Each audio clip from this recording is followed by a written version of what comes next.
현재 상위 10개의 그 기업이 S&P 500에서 차지하고 있는 비율은 30%인데 R&D 비용은 41%입니다. 쉽게 말해서 덩치에 비해서 버는 만큼 연구개발에 엄청 진심이라는 거죠. 시총의 비율보다 연구 비율이 더 높다는 것은 생존의 문제로서 하고 있다. 딥시크가 나와가지고 소프트웨어 블라블라 하고 있는데 세상이 놀랄만한 그리고 확인이 된 소프트웨어의 급진적인 기술 진보가 확인되지 않은 이상은 일단은 소프트웨어든 하드웨어든 돈을 때려 넣어서 그 헤게모니를 잡기 위한 투자는 계속될 것 같은데 여기서 그만둔다는 것은 중국한테 졌다는 걸 미국이 인정한 꼴이 되기 때문에 그것도 불가능한 일이라서 계속 가게 될 것이라는 것은 분명해 보입니다.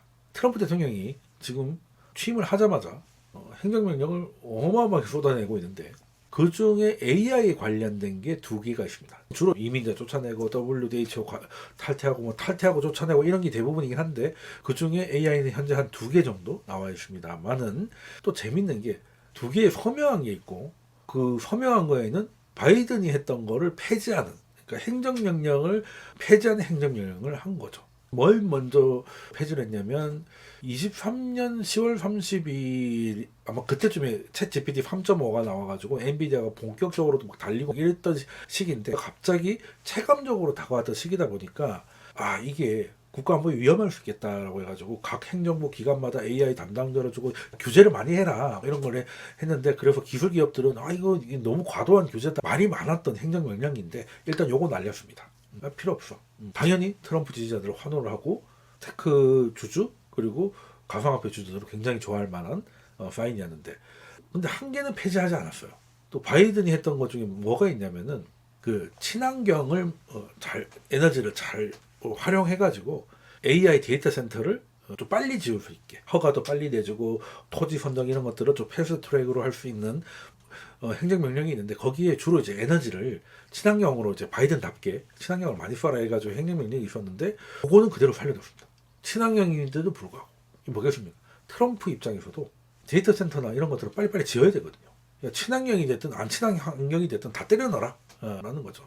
그래서 이게 어떤 내용을 담고 있냐 라면 센터라든지 아니면 이제 에너지 인프라 같은 거를 건설을 지원하는 건데 여기 뭐 그 국방부가 나서가지고 땅을 선정하고 내무부는 데이터 센터 안에 청정에너지 인프라 건설이라든지 뭐 이런 것들에 대해서 국방부까지 시킨다는 거는 굉장히 좀 진심 아니겠습니까? 마치 뭐 군사작전처럼 하라는 거니까 이거를 바이든이 서명을 했는데 트럼프가 그냥 계속 갑니다. 폐지를 너무 많이 하니까 폐지 안 한 걸 관심을 가져야 되는데 여기 보면은 전력에 관련된 것들, AI에 관련된 것들, 특히 원래 공장이라는 게 처음에는 다 토목을 하다가 완공이 다 될 때 이제 설비들이 쫙 들어가잖아요. 쫙 들어가는데 지금 짓고 있는 게 한 21년, 막 22년 그때부터 데이터 센터 관련돼서 지금 아마 여기 나오실 겁니다. AI 관련 이건 정부도 아니고 민간이에요. 투자가 이 정도였다가 23년부터 미친듯이 폭발하거든요. 그럼 이때부터 지었다 치면 대충 이때부터 지었다 치면 한 2년 정도 2년 정도 걸려요 공장은. 그러면 짓는데 2년 걸리고 3년 때부터 많이 지어졌으니까 지금 이제 골격은 거진 다 올라왔다. 그리고 올해까지 골격은 다 지을 것인데 다 짓고 넣는 게 아니라 공장은 짓는데 한 2년 걸리는데 완공 2분기 전부터 설비들이 들어가기 시작해요. 그러니까 작년부터가 이제 설비가 슬슬 들어갈 때라는 거지. 들어가는 거. 그러면은 이제 우리가 뭘 봐야 되는지는 이제 답안지가 나와 있는 것이죠. 저 공장에 뭐가 들어가겠느냐, 저 공장은 뭘로 돌리겠느냐. 요즘 뭐 주가가 다 확인을 해주고 있지 않습니까? AI 관련 투자, 설비 투자가 굉장히 관건인데 일단 지금까지 해놓은 것만 하더라도 일단 한 번의 파동은 좀 남아 있다라는 것이고. 문제는 이게 뭐 고용 창출은 뭐 그렇게 많이 안 되니까 성장은 이걸로 하고 고용은 정부가 받쳐주는 좀 묘한 시기가 이어지고 있는데 지금까지는 그랬는데 고용을 정부가 바치는 거를 트럼프하고 머스크는 별로 안 좋아하는 것 같다. 뭐 도진가 뭔가 지금도 연방 공무원들한테 매일같이 메일이 온대요.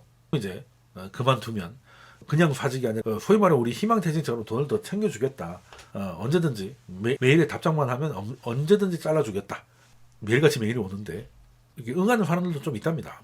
한 달이 안 됐는데 2만 명 넘게 신청을 해서 지금 퇴직 처리를 하고 있다고 그러는데 근데 이게 이것 때문인지 안 그래도 나는 뭐 이제 정년도 얼마 남았는데 이걸로 나가면 돈을 더 준다니까 땡큐 해서 나가는 분들도 좀 있기 때문에 이것 때문에 이렇게 2만 명이 나갔다고 보기 확인이 좀 필요하긴 하겠습니다만은 근데 이게 사실 그걸로 확인되고 더 열심히 자른다면은 정부가 지금까지 고용을 받쳐주고 있었다가 고용이 조금 망가지는 듯한 느낌이 좀 나올 수 있다. 그러니까 제가 말씀드렸잖아요. 작년에 고용자 수가 늘어난 것이 교육, 헬스케어 그리고 정보 부문인데 정보 부문의 고용이 많이 줄어들 것 같다. 이렇게 되면 경제가 나빠질 수도 있겠지만 또 한편으로는 연준에게 다시금 인하의 명분을 주는 걸 수도 있고 이런 것들을 좀 복합적으로 한번 생각해 볼 필요가 있지 않겠나 하는 생각을 좀 하고 있고요.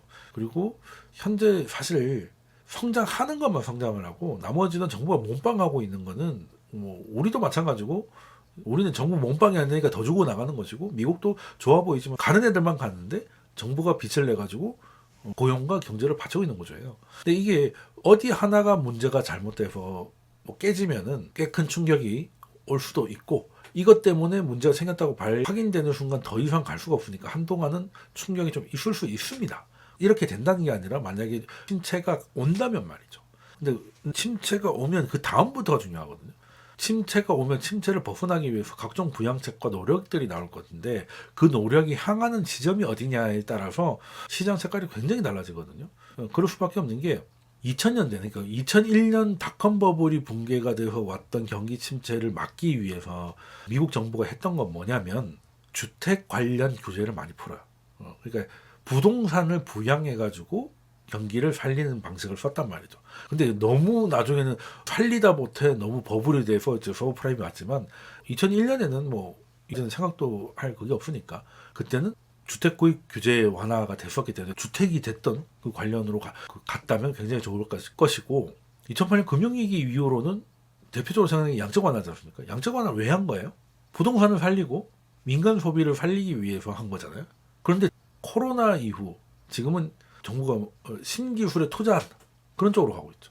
그러니까 지금 현재 위기를 벗어나기 위해서 어디다가 힘을 쓰는지에 따라서 시장 색깔이 많이 바뀌기 때문에 지금 아직 경기 침체가 온 건 아니지만 지금 현재 미국 정부는 기술 투자 쪽으로 힘을 쓰고 있고 만약에 침체가 와서 뭔가 다시 부양이 필요할 때도 크게 다 방향이 달라질 것 같지는 않다는 생각을 좀 가지고 있으면서 만약에 언제가 될지 모르겠지만 묘한 구조가 깨져서 침체가 비슷한 게 다시 와서 미국이 본격적으로 다시 부양을 들어갈 때는 미리 좋은 자리에 선점을 하면 투자자들한테 기회가 있을 것이다 생각을 하고 있고요.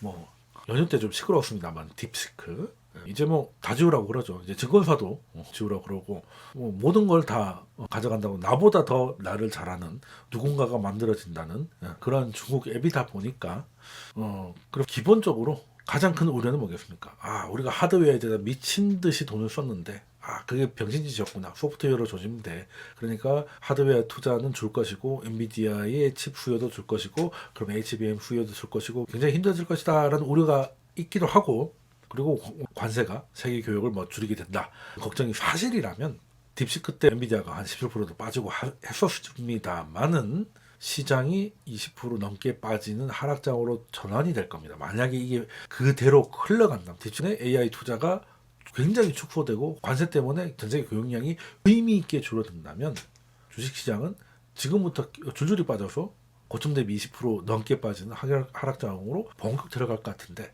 그렇지는 않아 보인다. 아직까지는 그래서 저는 딥시크가 별로 딥할 것 같지는 않다. 오히려 중국이 여기까지 따라왔으니까 우리는 더 파이팅을 해야 된다는 자극이 되지 않을까 하는 생각도 없지 않아 있습니다. 큰 틀에서는 저는 그렇게 보고 있다.